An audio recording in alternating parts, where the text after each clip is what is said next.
ठीक है सर।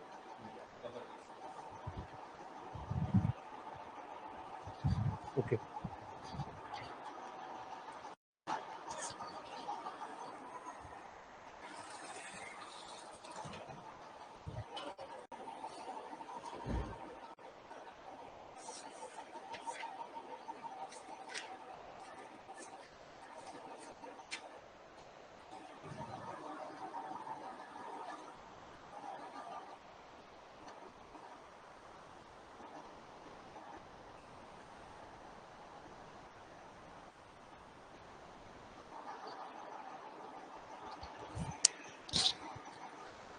तो स्टार्ट करते हैं आज का सेशन। क्लास नंबर 4 रहेगी परसेंटेज की, जैसे कल की बताया था। एक इंपॉर्टेंट कंसेप्ट होगा, जल्दी से जुड़ जाएंगे सभी।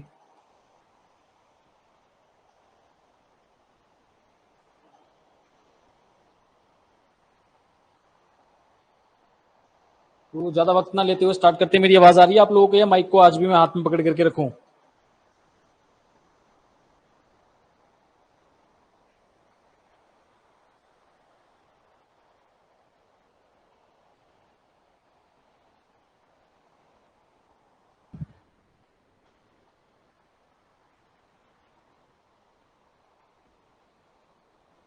क्लियर आ रही है आज? ठीक है, तो माइक को यहीं पे रखते हैं। तो ज्यादा वक्त ना लेते हुए स्टार्ट करते हैं। आज की जो क्लास रहेगी थोड़ा सा इसमें कंसेप्ट को समझेंगे, उसके बाद हम सवाल पे जाएंगे। तो कंसेप्ट थोड़ा सा जरूरी होता है एग्जाम पॉइंट ऑफ व्यू से। परसेंटेज में मोस्ट ऑफ द टाइम्स जो पूछा जाता है वो यही सवाल होता है।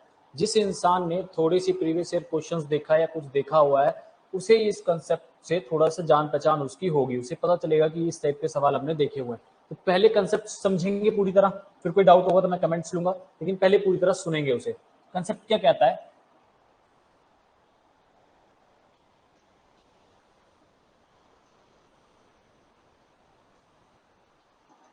इफ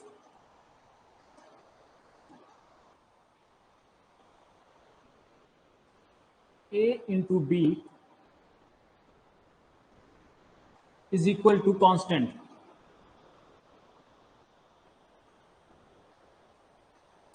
then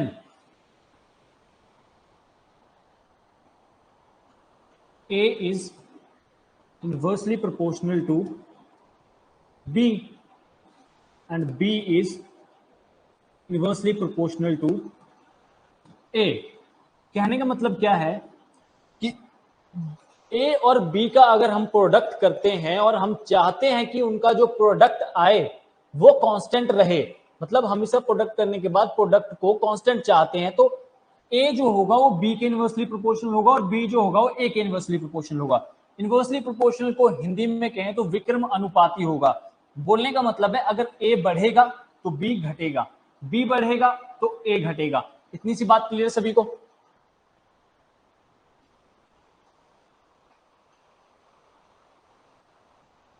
ये कंसेप्ट है, इसे नोट डाउन करेंगे। अब आगे की बात, ये तो मैंने कह दिया कि ए और बी का अगर मैं प्रोडक्ट करता हूं और मैं उसका प्रोडक्ट कांस्टेंट चाहता हूं तो ए और बी एक दूसरे के इनवर्सली प्रोपोर्शनल होंगे। अब इस बात का प्रूफ देते हैं। जैसे मान लो मैं दो नंबर्स लेता हूं, ए और बी की जगह दो नंबर्स मानता हूं। पहला नंबर आता है 40 और दूसरा क्या माने, मान लो 90। इनका प्रोडक्ट क्या आएगा? इनका प्रोडक्ट आएगा 3600। जब मैं 9 की 90 की 40 में गुना करूंगा तो 3600 मिलेगा मुझे। इतनी बात क्लियर है सभी को? अब मैंने क्या किया, अब मैंने जो 40 है उसे बढ़ा दिया और बढ़ा करके कर दिया 50।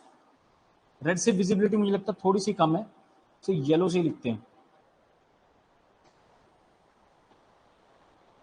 40 को मैंने बढ़ा करके कर दिया 50, 50 हो गया। इतनी बात समझ में आई सभी को? कितना बढ़ाया 40 को? 10 बढ़ा दिया, 50 कर दिया। और मुझे जो चाहिए, इनका प्रोडक्ट जो चाहिए मैं कांस्टेंट चाहता हूं। कहने का मतलब इतना सा है कि पहले इन दो नंबर्स का प्रोडक्ट आ रहा था 3600, अब मैंने क्या किया 40 को 10 बढ़ा के 50 कर लिया। उसके बाद अब मुझसे सवाल क्या पूछेगा एग्जाम में कि मैं बी जो है बी मतलब 90 को कितना बढ़ाऊं या घटाऊं कि हमारा प्रोडक्ट जो होगा वो सेम रहे, कांस्टेंट रहे। अब देखो बढ़ेगा तो बिल्कुल भी नहीं, देखो 40 से मैंने ऊपर समझाया कि ए और बी इनवर्सली प्रोपोर्शनल होंगे। कहने का मतलब है ए अगर बढ़ेगा तो बी घटेगा। ए बढ़ा 40 से 50 हुआ तो बी मतलब घटेगा। कितना घटेगा देखो, ए किस रेशो में चेंज हुआ पहले वो लिख लेते हैं। ए पहले था 40, 40 से मैंने कर दिया 50, रेशो ले लो, 0 से 0 काट दिया, तो ए चेंज होता है 4:5 में, विच मीन्स 4 पे 1 की बढ़ोतरी जो कि 25% के बराबर आती है। तो ए का जो रेशो हमारे पास आया चेंज होने का वो आया 4:5, इसे ध्यान में रखेंगे। अब बात करते हैं आगे की। अब जब मैं 50 को, देखो मेंटली करना है इस चीज को, मैं बार बार लिखूंगा तो उससे क्या होगा, आपके सोचने की शक्ति खत्म होती जाएगी। 50 को जब मैं इस तरफ शिफ्ट करूंगा, 50 को जब मैं इस तरफ लेकर के गया तो ये क्या बन गया 3600 ओवर 50। कुछ नहीं किया, 50 को इसकी वैल्यू निकालने के लिए 50 को मैंने इस तरफ डाल दिया, तो इन दोनों को जब मैं डिवाइड करूंगा 5 7 जा और 5 2 जा, मेरे पास आता है 72। कहने का मतलब है जो इसकी वैल्यू आई वो आई 72। समझ में आई इतनी बात? क्या किया, 50 था तो 50 से इसको हमने मान लिया x या कुछ भी मान लिया, खाली रख दिया इसे हमने। हमें जो चाहिए प्रोडक्ट कांस्टेंट चाहिए, मतलब 3600 ही खर्चा करना है, 3600 ही चाहिए हम लोगों को, इसका प्रोडक्ट आना चाहिए और 3600 ही आना चाहिए। तो अब मैंने इसकी वैल्यू निकालने के लिए 50 को मैं उस तरफ लेकर के गया, क्या हुआ 3600 ओवर 50 जो आया 72 के इक्वल। अब आगे की बात, अब आगे की बात यह है कि अब देखो ए का चेंज मुझे पता चला कि ए 40 से 50 हुआ, जो ए का रेशियो था 4:5 हुआ। अब मुझे पता करना है कि बी का रेशियो क्या आया।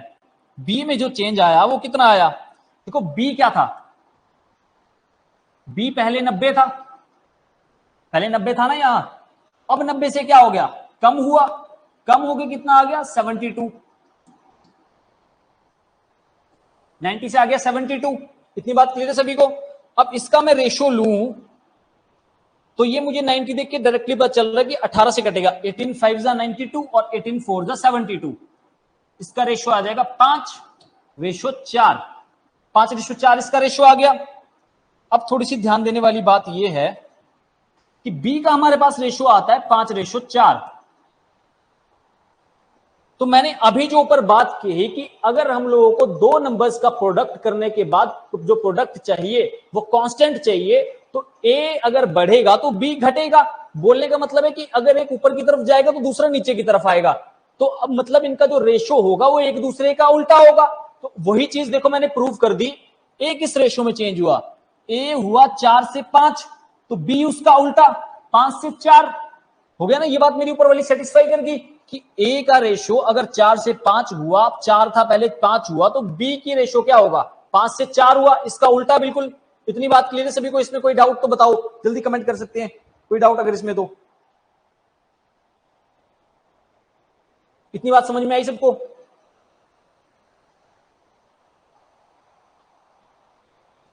ठीक है आगे बढ़ते हैं।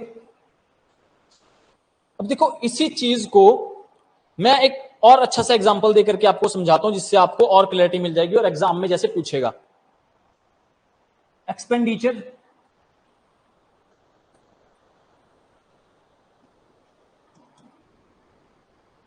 is equal to price into consumption।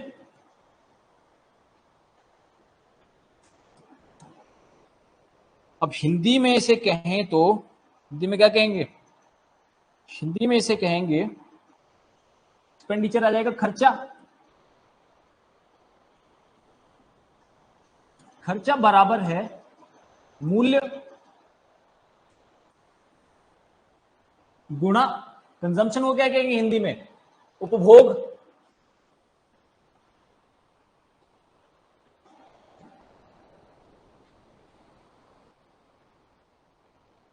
उपभोग। तो इस बात को भी आप लिख लेंगे जल्दी से। कहने का मतलब मेरा क्या था, सीधी सिंपल बात भाषा में अगर मैं कहूं तो मैं कहना चाहता हूं जो खर्चा है वो डिपेंड करता है चीज की कीमत और उसकी कंजम्पशन पे। कहने का मतलब देखो एग्जांपल के तौर पे एक चीज है कोई, देखो मान लो जैसे एक चीज है वो आपको मिल रही है 10 रुपए किलो, समझ में आई इतनी बात, 10 रुपए किलो मिल रही है, और हमने वो चीज जो कंज्यूम करी वो करी 2 किलो, ठीक है, तो हमारा जो खर्चा है वो कितना हो गया, 10 गुणा 2, 20 रुपए का खर्चा आया हमें, पर केजी कर लो इसे, 20 रुपए का खर्चा है, इतनी बात क्लियर है। अब मैं अगर इसकी कंजम्पशन बढ़ाता हूं, मतलब कि उपभोग बढ़ाता हूं, जो चीज में 2 किलो ले रहा था वो चीज में 3 किलो लेना शुरू करता हूं, तो अब इसका प्राइस क्या होगा, मिल तो 10 रुपए किलो रही है, हमने 2 से 3 किलो लेना, तो 3 किलो लेना शुरू कर दी, अब इसका जो प्राइस होगा वो होगा 30 रुपए। तो इससे ये लाइन क्लियर होगी कि जो एक्सपेंडिचर है, हमारा खर्चा है, वो डिपेंड करता है चीज की कीमत और उसकी कंजम्पशन पे, चीज की कीमत और हम उसे कितना लेते हैं। इतनी बात क्लियर होगी सभी को, इसमें कोई डाउट?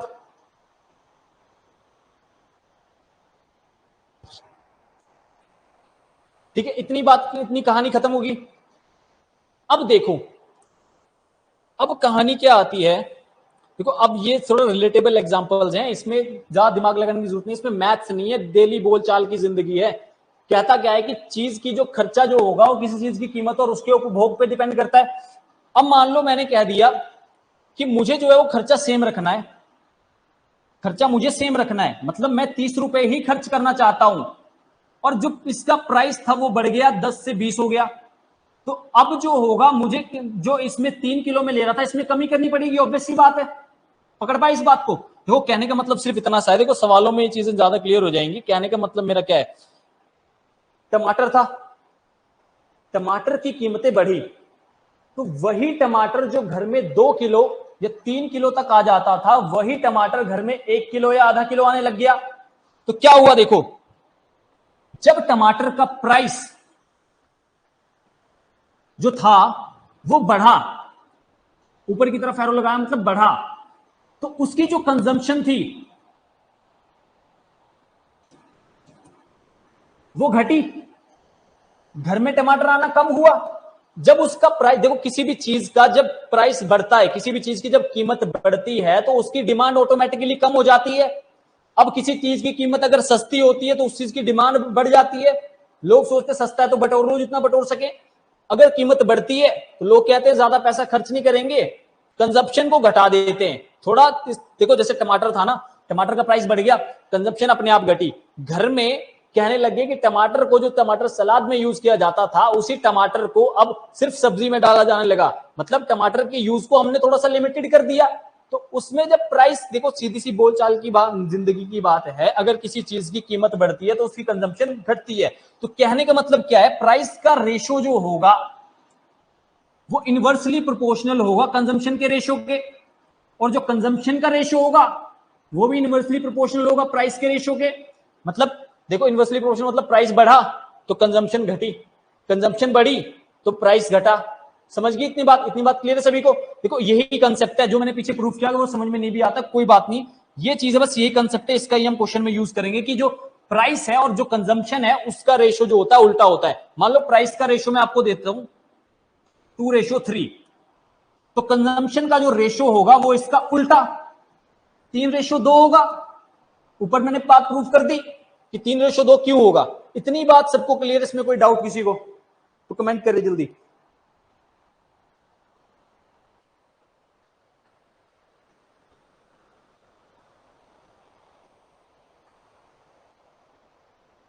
ठीक है, इतनी बात क्लियर होगी सबको? तो अल्टीमेट कंक्लूजन उसकी क्या निकली, जो मैंने पीछे बातें कही, ये पहली बात थी A into B is equal to constant. देखो ये कंसेप्ट है, इसमें जो ये वाला चैप्टर है इसमें तो मैं प्राइस और एक्सपेंडिचर वाला यूज करूंगा, लेकिन ये अरिथमेटिक के ऑलमोस्ट सभी चैप्टर में यूज होगा। कैसे होगा वो बताऊंगा, मेंसुरेशन में भी इसका यूज होगा, डायरेक्टली आप कर सकते हैं। तो कंसेप्ट क्या था, एक बार दोबारा से मैं रिपीट करता हूं, ए और बी का प्रोडक्ट अगर हमें कांस्टेंट रखना है तो ए और बी का रेशियो जो होगा इनवर्सली प्रोपोर्शनल होगा, एक बढ़ेगा तो दूसरा घटेगा। जो चीज मैंने आपको यहां प्रूफ करके बता दी, अगर आपको समझ में आती है तो ठीक है, अदरवाइज आपको डायरेक्टली पता है कि बस प्राइस और कंजम्पशन का जो रेशियो उल्टा है। अगर ये प्रूफ पीछे का नहीं भी समझ में आता तो कोई दिक्कत वाली बात नहीं है। आगे बढ़ते हैं। इसी चीज को मैंने एक्सपेंडिचर और प्राइस का एग्जांपल देकर के आपको समझा दिया। क्या हुआ कि इसको हमें कांस्टेंट रखना था खर्चे को, तो अब हमें पता लग गया कि खर्चा अगर हमें बराबर रखना है तो हमें उसकी कीमत में या तो हमें उसकी कंजम्पशन कम करनी पड़ेगी या तो पैसा बढ़ाना पड़ेगा। इतनी बात क्लियर है? तो आगे बढ़ते हैं फिर आगे कहानी। कॉन्सेप्चुअल क्लास यही, कॉन्सेप्ट यही था। अब इसके ऊपर सवाल करेंगे, अगर कॉन्सेप्ट में कोई डाउट है जल्दी से बता दो ताकि मैं सवाल की तरफ मूव करूं।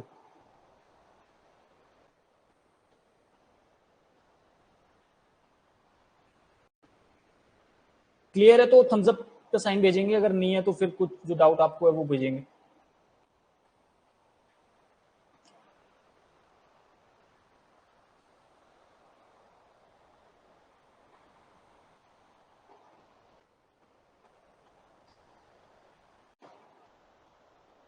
चलते हैं आगे बढ़ते हैं सवालों की तरफ फिर। सब क्लियर है तो ठीक है, तो आते हैं सवालों पे डायरेक्ट। सवालों में आपको चीजें ज्यादा क्लियर हो जाएंगी। आता है सवाल नंबर 1। इसकी मैंने पीडीएफ आप लोगों को टेलीग्राम पे और व्हाट्सएप पे डाल दी थी ग्रुप पे, तो जिससे हो गए वेल एंड गुड, नहीं हुए तो करवाना तो है ही। देखो पहला सवाल इसी उस पे कॉन्सेप्ट पे कहता था, price of sugar has decreased bye 15%। जो चीनी की कीमत है वो 15% कम हो गई।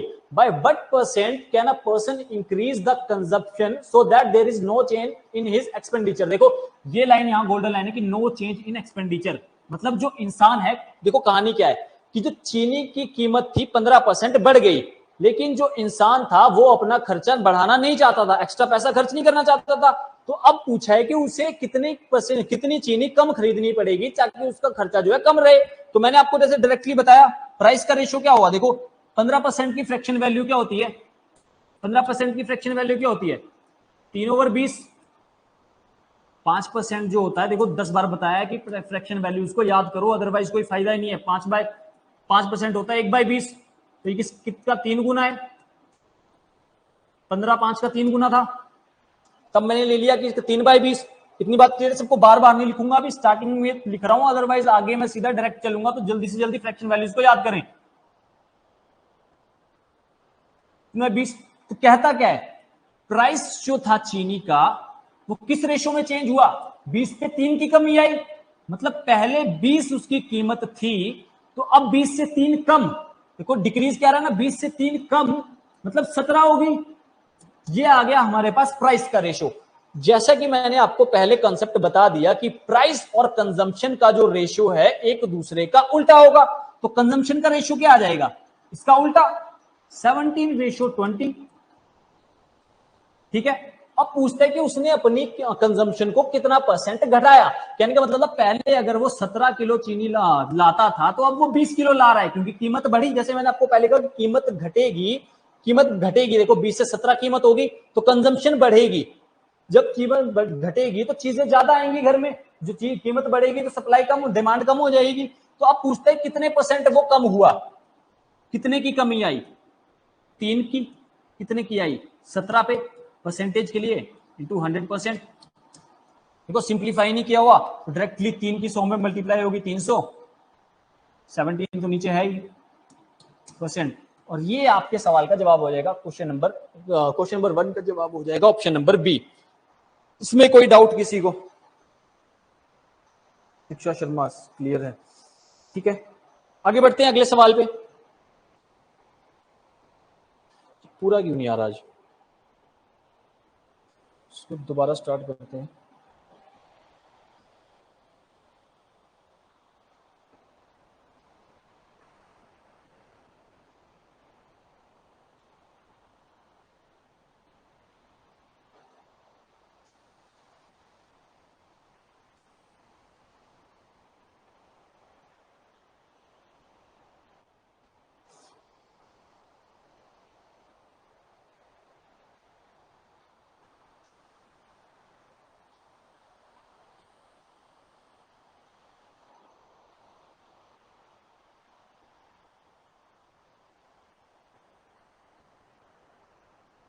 पूरा नहीं आ रहा, चलो कोई बात नहीं। अगला सवाल आता है इस तरह से, जो कि है आपके सामने। क्या कहता है सवाल, देखो लैंग्वेज पढ़ेंगे। देखो जिसे फ्रैक्शन वैल्यू याद है उसके लिए एक सवाल पहले की तरह है, जिसे फ्रैक्शन वैल्यूज ही नहीं याद वो क्या करेगा। मैंने आपको कहा था फ्रैक्शन वैल्यूज को याद करना काफी जरूरी है। अ person increase his consumption of sugar bye 42.84% because the price of the sugar is reduced by x%। तो फाइंड x, मतलब कहने का मतलब ये है कि जो पर्सन जो था अपनी कंजम्पशन को 42.84% बढ़ाता है और उसकी जो चीनी की जो शुगर का प्राइस होता है वो x% घटता है। तो वो कहता है कि चीनी का जो प्राइस है वो कितने परसेंट घटा। तो देखो हमें क्या दिया हुआ है, देखो हमें पता है कि 1/7 जो फ्रैक्शन वैल्यू होती है वो होती है 14.28। अब 42.84 क्या है, इसका 3 गुना। मुझे कैसे पता चला, देखो डायरेक्टली मैंने देखा 42 और 42 मुझे पता है कि 14 का मल्टीपल है और मुझे पता था कि 14 आता है 1/7 में। ठीक है, इतनी बात क्लियर है। तो तब मैंने एक रैंडम गेस मारा कि ये क्या हो सकता है या नहीं। फिर मैंने पाया कि 14 3 42 और 28 को 3 में मल्टीप्लाई करूंगा 60 प्लस 24 84, सेटिस्फाई हो गया। तो मतलब इसकी वैल्यू भी इसका 3 गुना होगी, 3/7। तो कहता है कि कंजम्पशन इंक्रीज हुई, मतलब 7 पे 3 की बढ़ोतरी हुई। तो कंजम्पशन का रेशो दिया, देखो इसमें कंजम्पशन का रेशो क्या है, कहता है इंक्रीज हुई कितनी 42.8%। तो 42.8% मतलब इंक्रीज हुई, मतलब 7 से 3 ज्यादा 10, ये आ गया कंजम्पशन का रेशो। प्राइस का रेशो क्या होगा, कंजम्पशन के रेशो का उल्टा। प्राइस का रेशो क्या आएगा, प्राइस का रेशो आएगा 10/7। समझाया ना, भी काफी टाइम लेकर के समझाया कि प्राइस अगर बढ़ेगा तो कंजम्पशन कम होगी, कंजम्पशन अगर बढ़ेगी तो प्राइस मतलब कम है। तो इन दोनों का रेशो उल्टा होता है, बस ये याद रख लो। तो अब क्या कहता है कि x की वैल्यू निकालो, मतलब कितने परसेंट कम हुआ ये पूछ रहा है डायरेक्टली। कितने की कमी आई, 3 की कमी आई, कितने पे 10 पे। क्या हो जाएगा, फ्रैक्शन वैल्यू में पता है 30% होता है, तो 30% की इस पे कमी आ जाएगी। ऑप्शन नंबर सी इस सवाल का जवाब है। और ये ऐसी सवाल पूछता है, देखो पेपर में आप प्रीवियस ईयर उठा करके देख लो, आपको एक आधा क्वेश्चन देखने को मिल जाएगा। लेकिन उसके पीछे की कंसेप्चुअल क्लैरिटी हमारी होती नहीं, यूट्यूब पे हमने आधा अधूरा पढ़ा होता है, तो फिर उसके बाद हम उस चीज को गलत करते हैं। हमें ये चीज सवालों में बता देता है, ये ट्रिक बताता है, ऐसे कर लेना ऐसे कर लेना, तो आप लोगों को समझ में नहीं आती। इसलिए मैंने थोड़ा सा कंसेप्ट बता करके किया कि प्राइस बढ़ेगा तो कंजम्पशन घटेगी, और ए इंटू बी अगर कांस्टेंट रखना है तो उसको ए जो होगा इनवर्सली प्रोपोर्शनल होगा बी के। अब वो उस चीज का यूज हम आगे भी करेंगे। तो इतनी बात क्लियर सभी को,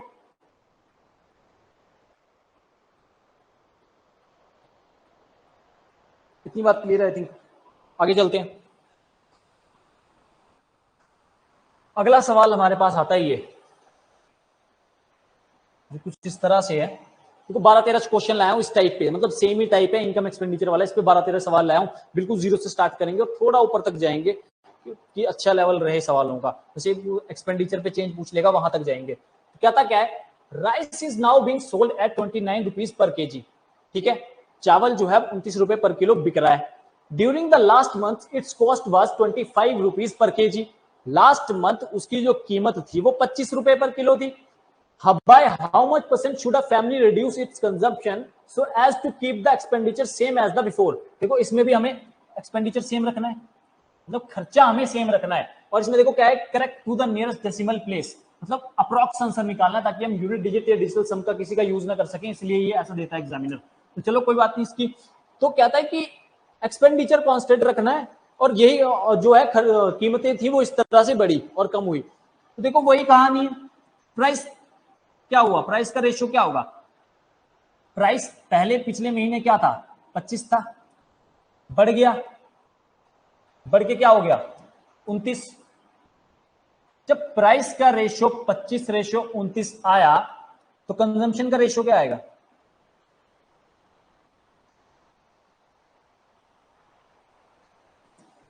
इसका उल्टा 29/25। अब कहता है कि उसने फैमिली ने कितने परसेंट अपनी कंजम्पशन रिड्यूस करी। तो कंजम्पशन कितनी रिड्यूस करी उसने, कमी कितने की हुई, 4 की। कितने की हुई, तो 29 की। परसेंटेज के लिए इंटू 100 क्या आ जाएगा, 400/29। देखो अब अप्रॉक्स में मारूंगा इसे, तो अप्रॉक्स, चलो काट लेते, कट रहा है आसानी से। 29 1 से कटेगा, बचा कितना 130 और 110 बचा। 110 29 से जाएगा 3 बार। अगर मैं इसकी 3 में गुणा करूं, 60 प्लस 27 87, 13 आ गया। तो 87 से कितना बचा, 13 प्लस करूंगा 100, बचा 23। तो 29, एक जीरो लगा लिया तो डेसिमल यहां आ गया। तो अब 29 से कितनी बार कटेगा, 230। देखो 10 29 की मैं गुणा करता हूं 10 में तो 290, और 7 में करता हूं तो 29 को 7 में मल्टीप्लाई करूंगा तो 7 2 140, 140 प्लस 63 इज इक्वल टू 203। और अगर मैं इसकी 8 में गुणा करता हूं तो 160 प्लस 72, 160 प्लस 72 130 से ऊपर चला जाएगा, 230 से ऊपर चला जाएगा, 232 चला जाएगा। तो मुझे पता चल गया कि 7 से कट रहा है, 7 से कट रहा है। तो इसका आंसर जो आया वो 13.7 आया, 13.7 आया। देखो अब यहां पे आप कहोगे कि 13.7 तो ऑप्शन में नहीं है, तो इस लाइन का यही यूज था, correct to nearest decimal place, मतलब अप्रॉक्स बताना था। मेरा आंसर 13.5 आया, तो मैं इसमें 14 को मार्क करूंगा। कैसे, देखो अगर आपका आंसर जो है 13 से 13.5 के बीच में आता है, तब तो आप ऑप्शन में 13 लगा दो। अगर इससे ज्यादा आता है, 13.5 से लेकर के 14 के बीच में आता है, तब आप ऑप्शन में 14 को मार्क कर दो। तो मेरा यहां आया 13.7, तब मैं गया यहां 14 की तरफ। कोई डाउट इसमें? कैलकुलेशन थी और कुछ नहीं थी। देखो 2 डिजिट की मल्टीप्लिकेशन काफी जल्दी होनी चाहिए, ये तो बताने में वक्त लग रहा है, अदरवाइज मेंटली में इस चीज को गेस मार के जल्दी से कर देता काफी। इसे देखो ऐसे भी मैं एंड में जब मैं यहां फंस गया कि 13 पॉइंट के बाद क्या आएगा, तो इसे मैं यूनिट डिजिट से भी गेस कर सकता था। कैसे? अब मैंने देख लिया एंड में मेरे पास आया 230/9, पहले इतना मैंने 13 तक कर लिया, 13 तक मेरे पास आ गया, पॉइंट के बाद क्या आएगा, मैं यहां थोड़ा सा टाइम लगाया। तो अब मैं इस चीज को नहीं कर पाता, तो मैं कैसे करता, देखो मैं एक चीज गेस मारता कि 9 के टेबल में 9 किसने से नंबर से मल्टीप्लाई करूं कि मेरे पास यूनिट डिजिट 3 आए। तो मुझे पता है कि 9 7 जो होता है वो 63 होता है, तो मुझे पता लग गया कि ये 7 से कटेगा। तो एक मैंने गेस मार के यहां 7 कर लिया। अगर आपको ज्यादा टाइम लगता तो आप ऐसे भी कर सकते, गेस मार के कर सकते, कोई बड़ी बात नहीं है। ये थोड़ा सा कैलकुलेटिव पार्ट था, और ये correct to nearest decimal place बताया, तब मैंने इसमें 14 मार्क किया। इतनी बात क्लियर? देखो सेम था, बस थोड़ी सी कैलकुलेशन थी इसमें। 13.79, स्वाति का आंसर पहले आ गया था। 730 गुड। तो आगे बढ़ते हैं, अगला सवाल। देखो समझ में आ रही चीजें या नहीं? समझ में नहीं आई कमेंट कर देना। देखो कॉन्सेप्ट के टाइम पे मैंने आपको कहा था कि समझ में आ रही है कि नहीं। अब सवाल तो थोड़ी सी स्पीड में ही करेंगे। हिंदी में लिखा है, देखो इंग्लिश मीडियम इसका मिला नहीं। प्रीवियस ईयर सवाल है, और सारी मैं देखो पिक्चर लाया हूं, टाइप करके नहीं, खुद अपनी तरफ से लिखे। सारे प्रीवियस ईयर सवाल हैं, तभी इनकी फोटोज मैंने उठा उठा के डाली हुई है कि कितना डालना है। देखो कहता क्या है, चावल की कीमत में 35% की गिरावट आती है। चावल की कीमत 35% कम होगी। ज्ञात कीजिए उतने ही रुपए में चावल की कितनी अतिरिक्त मात्रा खरीदी जा सकती है। अतिरिक्त पे थोड़ा सा ध्यान देंगे। अतिरिक्त, कितनी अतिरिक्त मात्रा खरीदी जा सकती है वो पूछा है। जा सकती है जो पहले 104 किलो चावल लेने के लिए पर्याप्त थी। मतलब पहले वो 104 किलो चावल लेके आ रहा था, अब कह रहा है कि अतिरिक्त कितनी आ सकती है। देखो पहले इतनी कहानी में नहीं डालेंगे, पहली वाली लाइन का यूज करेंगे, फर्स्ट वाली लाइन जो इसमें दी हुई है। देखो 35% फिर से वही कहानी है।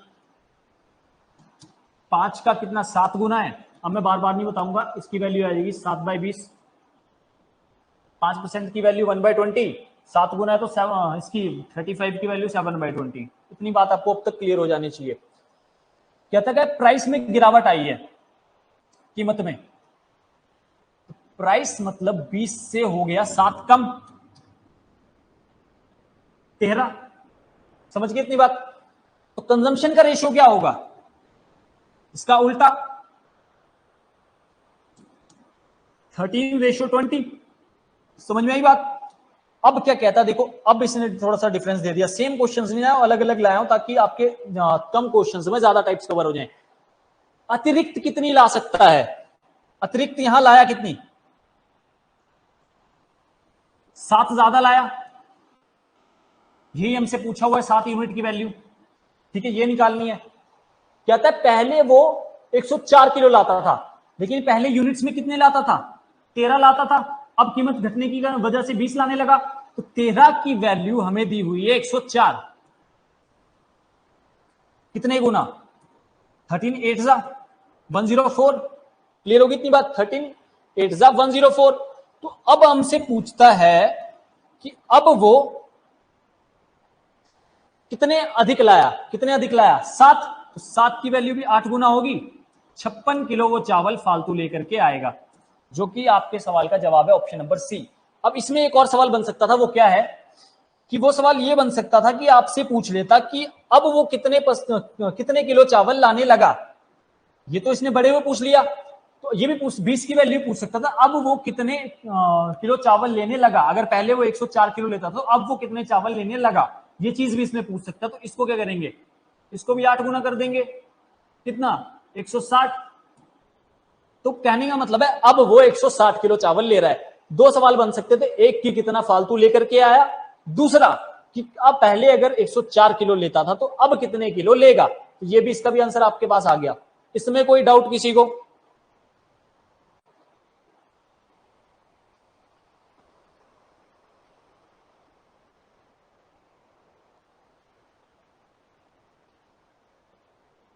तो आगे बढ़ते हैं। कोई डाउट नहीं है, समझ में आ भी रहा है कि नहीं? तो ये सवाल आप लोग मुझे बताएंगे, इसमें डायरेक्ट कंसेप्ट है। तो ये सवाल का जवाब मैं आप लोगों से चाहूंगा, थोड़ा सा वक्त दूंगा आप लोगों को करने का, इसका जवाब आप लोग मुझे देंगे।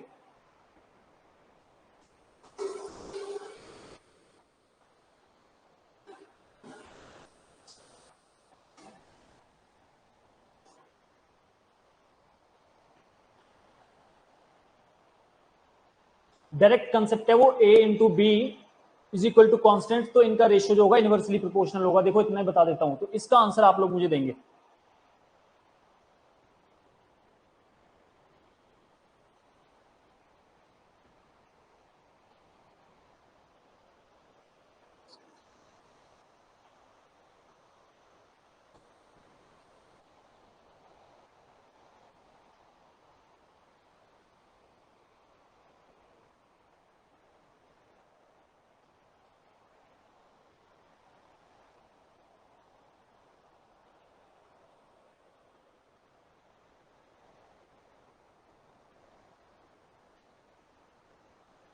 आया किसी का?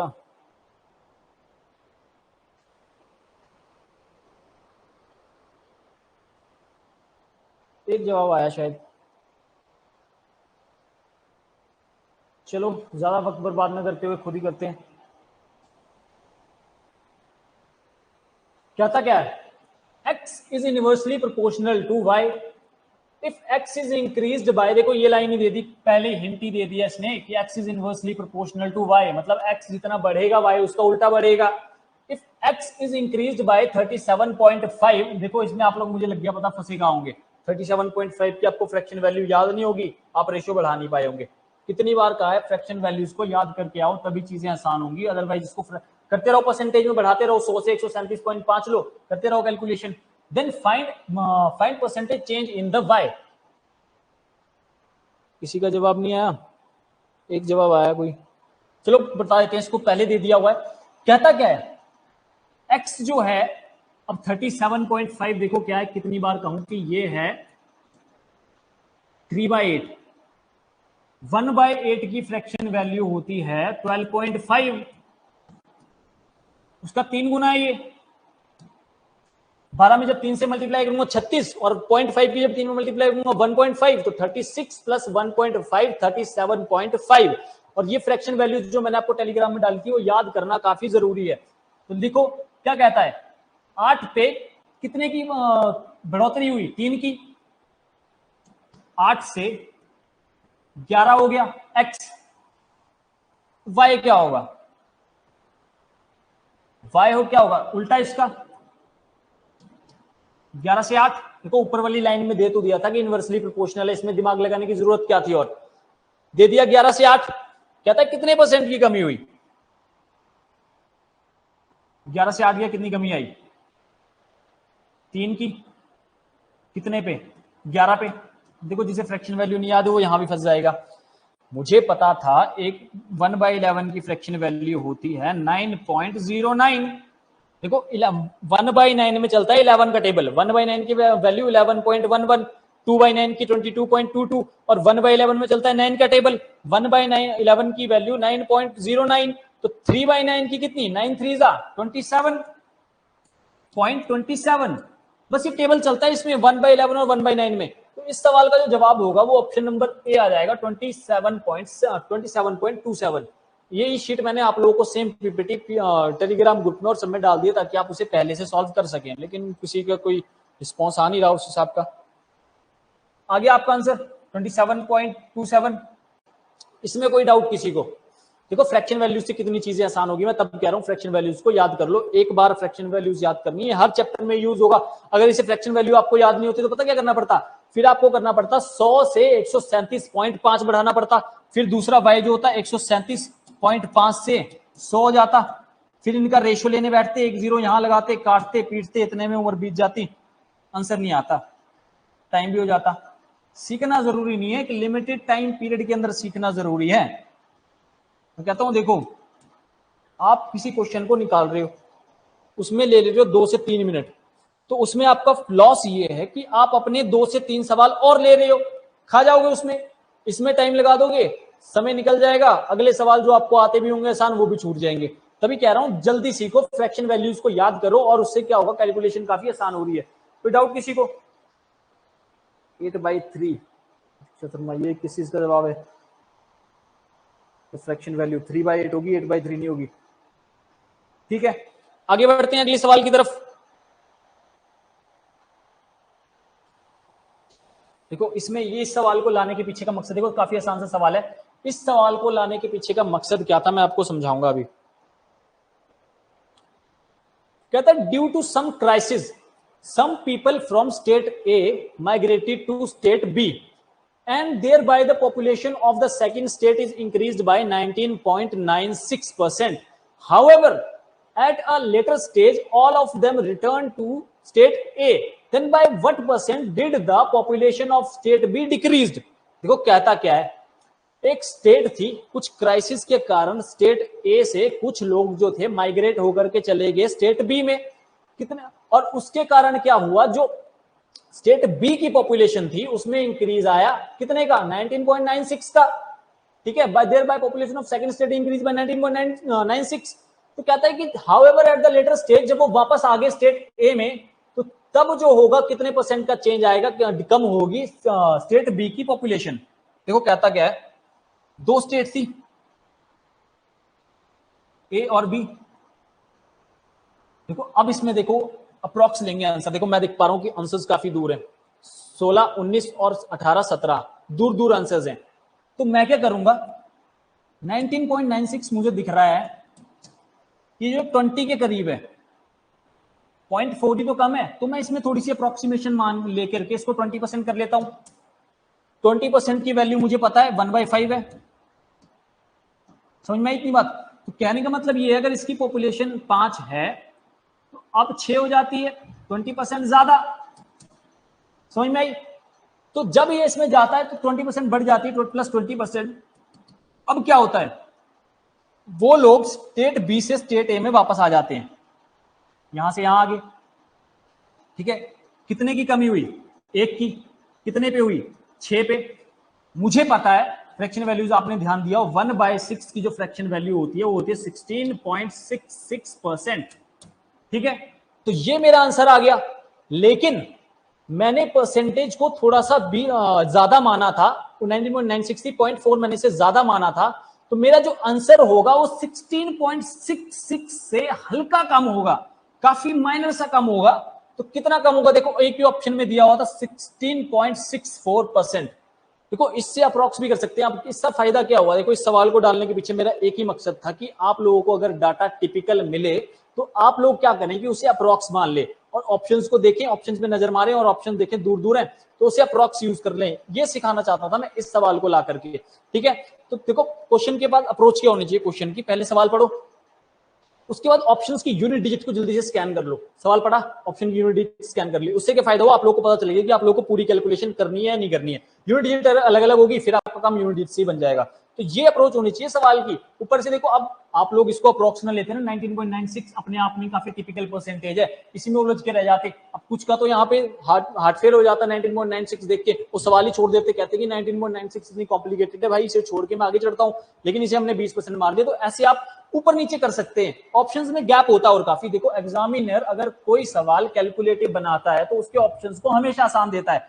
ऑप्शंस देखो आसान दे दिए उसने, तो हमें ये पता, लेकिन फ्रैक्शन वैल्यू जिसे याद नहीं है वो तो भाई बर्बाद है, वो भूल जाओ कि उसका आंसर आएगा, वो छोड़ दो। जिसे फ्रैक्शन वैल्यू याद है मैं उससे बात कर रहा हूं, ठीक है। इतनी बात क्लियर है सबको? किसमें इसमें कोई डाउट किसी को? इसमें कोई डाउट है जल्दी से कमेंट करेंगे अगर डाउट है कोई तो।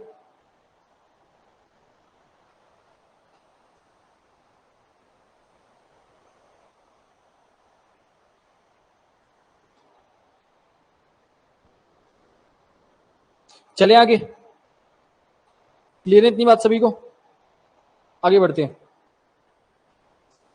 40 मिनट हो चुके हैं, काफी वक्त है। अगला सवाल है हमारी स्क्रीन पे, ये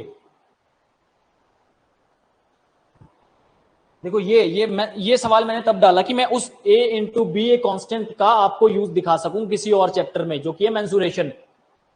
इन अ triangle base is increased bye 66 2/3%, इसकी वैल्यू होती है 2/3। ये बोलने की जरूरत नहीं पड़नी चाहिए, डायरेक्टली से पढ़ो। If a triangle base is increased by 2/3 then by how much percentage the height should be reduced such that the area of triangle remains constant.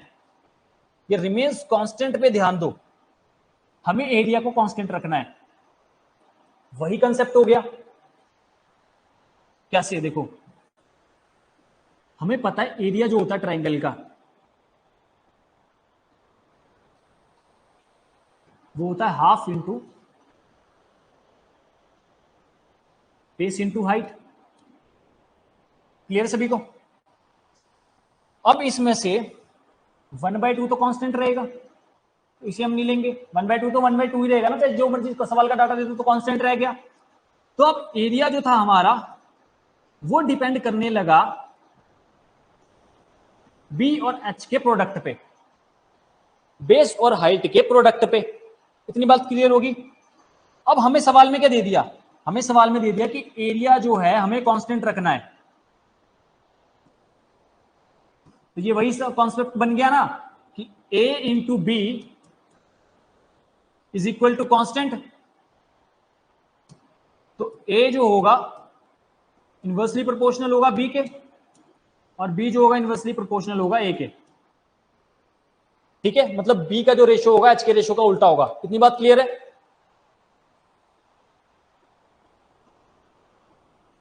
देखो किया क्या, एरिया होता है half into base into height, जिसमें कि 1/2 तो constant आ जाएगा।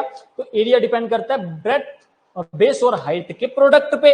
तो ये वही कॉन्सेप्ट बन गया। देखो हमें इसने दे दिया कि एरिया रिमेन्स कांस्टेंट, मतलब कि एरिया को हमें कांस्टेंट रखना है। तो एरिया कांस्टेंट मतलब इसे हमने कांस्टेंट रखना है, तो वही वाला पीछे वाला कॉन्सेप्ट बन गया कि a इंटू बी कांस्टेंट रखना है।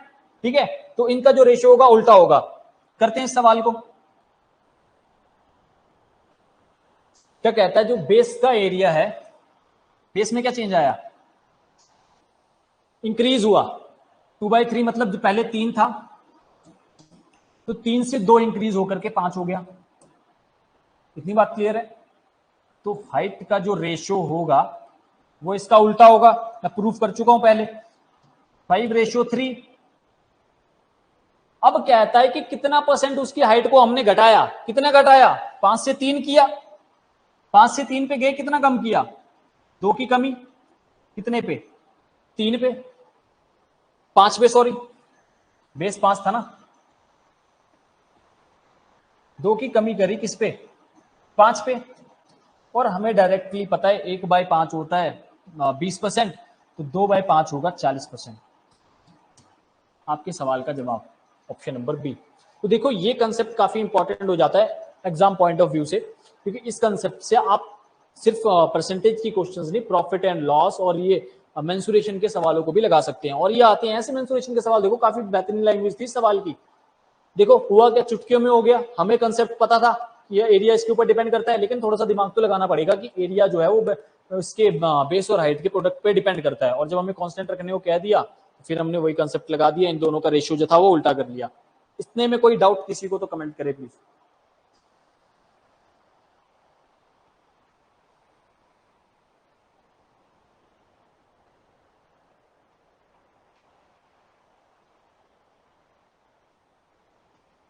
चलिए आगे।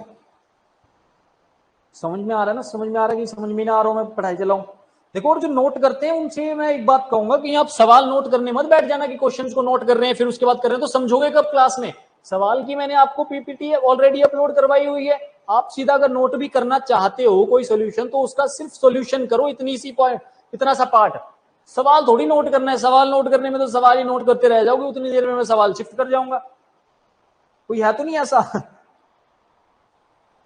आगे बढ़ते हैं फिर। कि पीपीटी तो मैं आपको डाल ही रहा हूं ना ग्रुप में, तो सवाल लिखने का तो सवाल ही नहीं पैदा होता। सवाल का सवाल। अब देखो अगला सवाल क्या आता है। The price of a commodity is increased bye 36% and the quantity purchased is decreased by 30%. What is the percentage increase or decrease in the amount spent on the commodity? देखो सेम सवाल है, इसका जवाब मैं चाहूंगा आप थोड़ा एक बार ट्राई करें और मुझे बताएं। इन देर में थोड़ा बैठ जाता हूं, आप लोग इसका सवाल ट्राई करें, काफी समय है हमारे पास, तो इसका जवाब निकालने की ट्राई करें। हिंट आपको मैं ये दे सकता हूं कि 36% जो होता है उसकी फ्रैक्शन वैल्यू होती है 9/25। कैसे यार, बार बार कैसे कैसे बता के ना। 4% होता है 1/25, कितना गुना उसका, 9 गुना। कितना गुना है, 9 गुना। डायरेक्टली मेंटली आना चाहिए, तभी कहता हूं फ्रैक्शन वैल्यूज को याद करो। तो फ्रैक्शन वैल्यू इसमें लेनी है 9/25। अब कर दो, 36 की जगह 9/25 डालो और कर दो।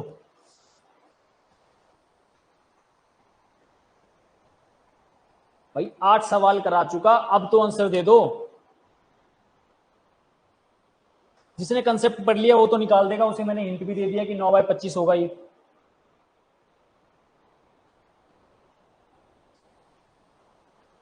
तीशा, स्वाति, जवाब आया नहीं किसी का।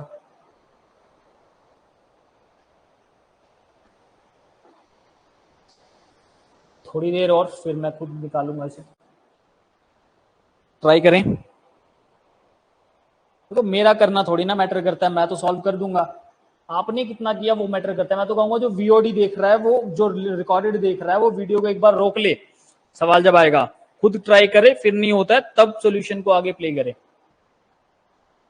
और ये सवाल आते हैं, ये टाइप वाइज पढ़ा रहा हूँ, टाइप वाइज इसमें कोई नहीं देगा ऐसे, समझ रहे हो। ये चीज तो लोग सोचते हैं प्रॉफिट एंड लॉस में डालें, किस में डालें, और ये सवाल आए हुए हैं, आते हैं, पूछे जाते हैं, फेवरेट क्वेश्चन है ये।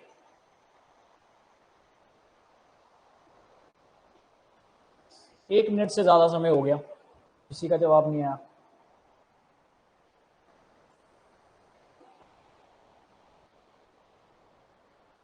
अब मेरी सारी उम्मीदें खत्म हो चुकी हैं, मुझे खुद ही उठना पड़ेगा। शुरू करते हैं।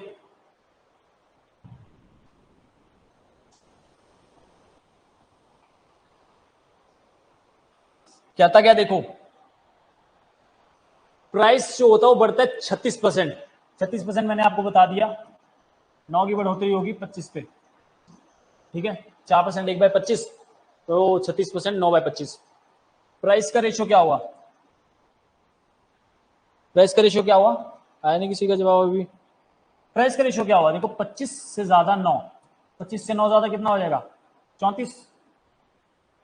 अब क्या कहता है, quantity purchase decreased by 30%, increase और decrease spend on the commodity. अच्छा, ये सवाल दूसरा था, आप लोगों की गलती नहीं है इसमें, ठीक है, ऐसे ही होगा। क्या था, क्या देखो, इसमें हमें क्या करना पड़ेगा, हमें पूछा है कि increase in decrease on amount spend on the commodity. Concept क्या था, expenditure is equal to price into consumption. हमसे इसमें क्या पूछा है, पहले हमसे क्या पूछता था, प्राइस में कंजम्पशन में चेंज पूछता था कि कितने किलो कम लेगा। अब हमसे एक्सपेंडिचर में चेंज पूछ ले, खर्चे में कितना चेंज आएगा, कैसे निकलेगा। देखो एक्सपेंडिचर, देखो सीधी सिंपल बात है, एक्सपेंडिचर कैसे निकलता है, प्राइस इनटू कंजम्पशन, मतलब जो प्राइस का रेशियो है उसकी मल्टीप्लाई कर दूंगा कंजम्पशन के रेशियो में। कैसे करूंगा, देखो प्राइस का रेशियो क्या आया, प्राइस का रेशियो आया, प्राइस हो गया 25 से 34,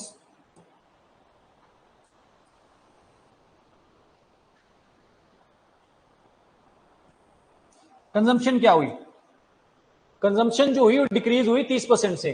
30% की फ्रैक्शन वैल्यू होती है 3/10। 10 पे 3 की कमी होगी, पहले 10 था, 3 की कमी 7 होगी। तो अब मैंने आज ऐसा आपको बताया कि एक्सपेंडिचर पे चेंज पूछा और एक्सपेंडिचर पे चेंज पूछने के लिए हमें प्राइस और कंजम्पशन के रेशियो की मल्टीप्लाई करनी होगी। कैसे करेंगे, इन दोनों रेशियोज को मल्टीप्लाई कर देंगे।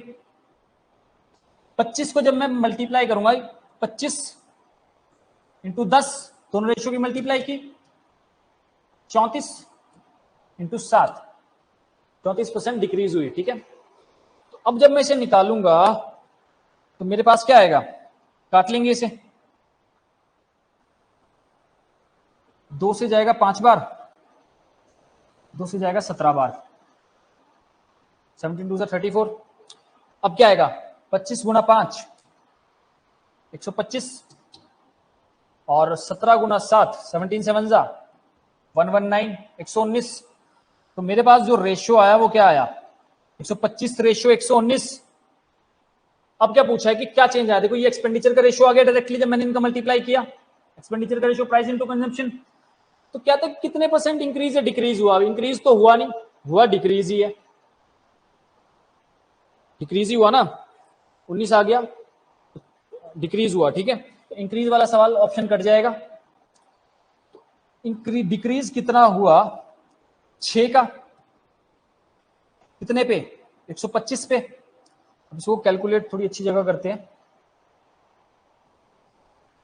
कितने का डिक्रीज हुआ, 6 का, 6 की कमी आई 125 पे, 6 की कमी 125 पे आई ना, इंटू 100%, परसेंटेज निकालने के लिए किससे कटा, 25 से जाएगा 5 बार, 25 से जाएगा 4 बार, ऊपर क्या बचा, 6 4 जा 24, 24 ओवर 5, 5 4 जा 20 और 4 8 जा 5 8 जा 40, 4.8 इस सवाल का जवाब आ गया। तो ये इंक्रीज में कैसे आया, ये तो डिक्रीज हुआ, मुझे लगता है ये टाइपिंग मिस्टेक होगी, यहाँ इंक्रीज नहीं था, ये डिक्रीज था। हाँ, एक ऑप्शन डी मिसिंग है, वो डी ऑप्शन ये होगा कि डिक्रीज होगा, तो ये डिक्रीज था। तो इसमें क्या हुआ, 4.8 का डिक्रीज हो गया, कम हो गया 4.8। एक बार चेक कर लेते हैं, देखो कोई गलती ना होगी हो, इसे तो कोई स्कोप है नहीं, मुझे नहीं लगता गलती हुई है। एक्सपेंडिचर प्राइस ऑन कंजम्पशन 25 से 34 बढ़ गया, इंक्रीज आया, बढ़ा दिया 25 से 34, और कंजम्पशन का रेशियो क्या हुआ, 30% डिक्रीज हुआ, 10 से 7, इन दोनों का प्रोडक्ट किया, 25 से 10 की गुणा, 34 से 7 की गुणा, 2 से काटा 5 बार, 2 से काटा 17 बार, 25 की 5 में मल्टीप्लाई 125 और 7 17 की 7 में मल्टीप्लाई 119। 6 की कमी आई कितने पे, 125 पे, तो परसेंटेज में निकाला 4.8% डिक्रीज। बिल्कुल सही है, इसमें कोई दिक्कत नहीं, मैं 100% श्योर हूं कि इसका ये जो होगा बी, ये इसका जवाब है, डिक्रीज है, ये गलती से इंक्रीज पे टाइप हुआ है। ऑप्शन नंबर डी इसमें कटा नहीं, ऑप्शन नंबर डी आया नहीं, तो इसे आप चेंज करके ऑप्शन डिक्रीज कर देंगे, क्योंकि 125 से 119 कम हुआ है, डिक्रीज, और सही है ये, ठीक है। इसमें कोई डाउट किसी को? 54 मिनट्स हो गए, 6 मिनट बचे हमारे पास। तो इस सवाल का जवाब आता है 4.8 डिक्रीज। आगे बढ़ते हैं अगले सवाल की तरफ। देखो अब एक्सपेंडिचर निकालने वाले टाइप आ गया, थोड़ा दिमाग लगाएंगे। देखो देखो मैंने आपको शुरुआत किससे की, मैंने आपको कॉन्सेप्ट बताया, टमाटर का मूल भाव किया, सब्जी वाला बना थोड़ी देर के लिए, उसके बाद क्या किया, प्राइस और कंजम्पशन के रेशियो का चेंज बताया, जो प्राइस और कंजम्पशन में चेंज आ रहा है। उसके बाद जो और क्वेश्चन अगर थोड़ा सा लेवल बढ़ गया तो एक्सपेंडिचर में चेंज पूछ लेगा, वो अब करा रहा हूं। उसके बाद क्या होगा, कंजम्पशन में पूछेगा, वो आगे कराऊंगा, और उसके बाद थम जाऊंगा। 13 सवाल है इस पे। अब ये सवाल देखो, ये भी इंटरेस्टिंग है, ये ए इंटू बी वाले कॉन्सेप्ट पे डिपेंड है, इसमें इनकम एक्सपेंडिचर वाला ही पूरा टाइप है, लेकिन चीजें थोड़ी सी बदल दी। देखो क्या है, लास्ट सवाल करते हैं, इसे 6 मिनट है। Bashir's working hours per day were increased by 15% and his wages per hour were increased by 20%. By how much percent did he earns a daily earning increase? कहता क्या है, जो बशीर के डेली वर्किंग आवर्स थे, बेहतरीन language है, देखो concept same है, बस लैंग्वेज में डाल करके कंफ्यूज करने की कोशिश कर दी। बशीर के जो वर्किंग आवर्स हैं वो इंक्रीज होते हैं 15% से, और उसकी जो डेली वेज है पर घंटे की, मतलब डेली जो पर घंटे की वो कीमत लेता है वो इंक्रीज होती है 20% से। वर्किंग आवर्स इंक्रीज हुए 15 से और ये हो गए 20% से। How much percent daily earnings increase? अब इसके लिए आपको देखो बेसिक से एक बार सोचो, थोड़ा सा मजदूर बनो थोड़ी देर के लिए। कैसे डेली अर्निंग क्या होगी एक मजदूर की?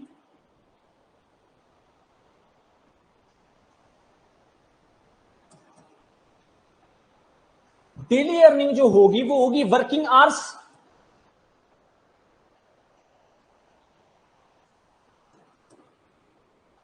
Into wages per hour.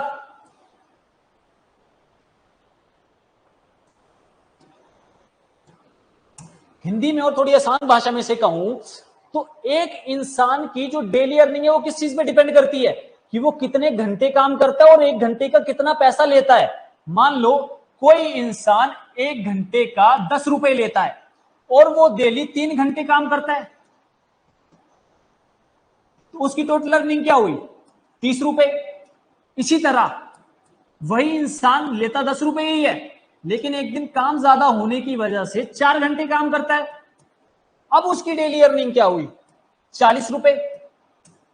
तो इससे ये बात क्लियर होगी कि जो डेली अर्निंग है, देखो इनका पहले क्या दिया था, एक्सपेंडिचर प्राइस इनटू कंजम्पशन में दे दिया, अब थोड़ी सी लैंग्वेज चेंज करके डेली अर्निंग वाले उस पर दे दिया। इसमें ये मैथ थोड़ी है यार, ये मैथ्स नहीं है, ये डेली वो हमारी जोरमर्रा की जिंदगी के कॉन्सेप्ट है ये, कि डेली अर्निंग किसी इंसान की उसके वर्किंग आवर्स और वेज पर आवर के ऊपर डिपेंड करती है। इतनी बात सबको समझ में आ गई? एग्जाम्पल भी देकर के समझा दिया।